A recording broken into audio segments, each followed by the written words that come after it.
Kisah Uwais Al-Qarni. Ibu merupakan seseorang yang memiliki tempat mulia dalam Islam. Oleh sebab itu, anak diwajibkan berbakti kepada orang tua, khususnya ibu. Seorang anak tidak boleh membentak orang tua, apalagi durhaka kepadanya. Jika seorang anak durhaka kepada orang tuanya, terutama ibu, maka Allah akan melaknat orang tersebut sampai dia meminta maaf kepada ibunya dan bertaubat kepada Allah.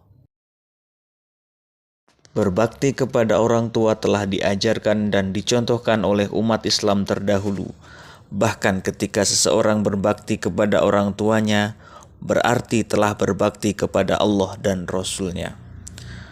Berbicara tentang birrul walidain atau berbakti kepada orang tua, kita perlu mencontoh kisah Uwais Al-Qarni, seorang pemuda yang hidup pada zaman Nabi Muhammad SAW. Uwais Al-Qarni adalah sosok pemuda yang soleh dan sangat memuliakan ibunya. Dia tinggal di Yaman bersama ibunya yang sudah tua dan lumpuh. Uwais senantiasa merawat dan memenuhi semua keinginan ibunya. Pernah pada satu kesempatan, Uwais meminta izin kepada ibunya untuk berjumpa dengan Rasulullah SAW.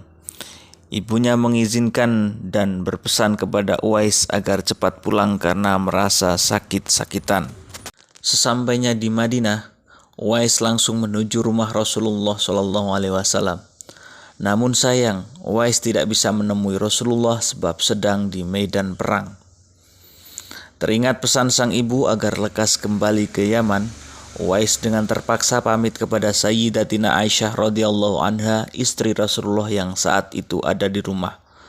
Tak lupa dia menitipkan salam untuk Rasulullah. Kisah lain dari Uwais Al-Qarni adalah senantiasa memenuhi keinginan ibunya. Sang ibu yang sudah tua sangat ingin sekali pergi haji. Padahal dengan kondisi ketika itu yang tidak ada uang, Uwais merasa berat untuk memenuhi permintaan ibunya.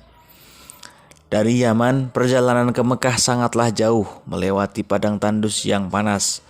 Orang-orang pergi ke Mekah biasanya menggunakan unta untuk membawa banyak perbekalan. Uwais terus berpikir untuk mencari jalan keluar agar ibunya bisa berangkat ke Tanah Suci. Kemudian dibelilah seekor anak lembu dan Uwais membuat kandang di puncak bukit. Setiap pagi ia bolak-balik menggendong anak lembu itu naik turun bukit.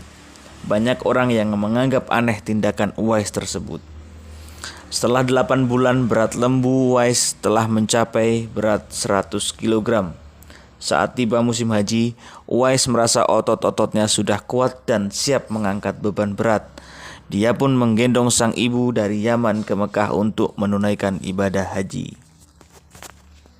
Di Tanah Suci, Uwais Al-Qarni dengan tegap menggendong ibunya wukuf di Arafah dan tawaf di Ka'bah.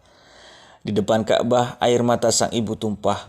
Uwais pun berdoa, "Ya Allah, ampunilah segala dosa ibu."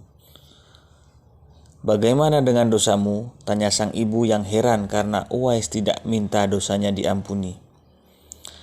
"Dengan terampuninya dosa ibu, maka ibu akan masuk surga. Cukuplah ridho dari ibu yang akan membawaku ke surga," jawab Uwais. Allah Subhanahu wa Ta'ala pun memberikan karunia untuk Uwais. Penyakit belang di tubuh Uwais seketika itu juga sembuh, hanya tinggal bulatan putih di tengkuknya. Tanda di tengkuknya itu merupakan sebuah tanda sebagaimana disebutkan Rasulullah SAW kepada Umar dan Ali untuk mengenali Uwais Al-Qarni. Pada akhirnya Umar dan Ali berhasil menemui Uwais Al-Qarni dan seperti pesan Rasulullah, Umar dan Ali meminta Uwais agar mendoakan mereka diampuni Allah Subhanahu wa Ta'ala. Beberapa tahun setelah bertemu Umar dan Ali, Uwais wafat. Masyarakat Yaman ketika itu heran sebab banyak orang berebut untuk memandikan, mensolatkan dan menguburkan jenazah Uwais Al-Qarni.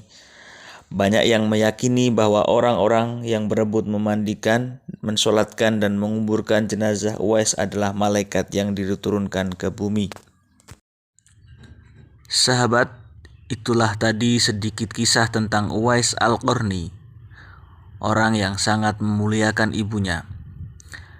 Uwais Al-Qarni hidup di zaman Nabi Muhammad SAW, namun beliau bukan termasuk golongan sahabat, melainkan golongan tabi'in, karena semasa hidupnya belum sempat berjumpa dengan Rasulullah SAW. Sungguh betapa mulianya derajat orang yang berbakti kepada kedua orang tuanya dalam Islam. Semoga kita bisa mengambil pelajaran dari kisah Uwais Al-Qarni.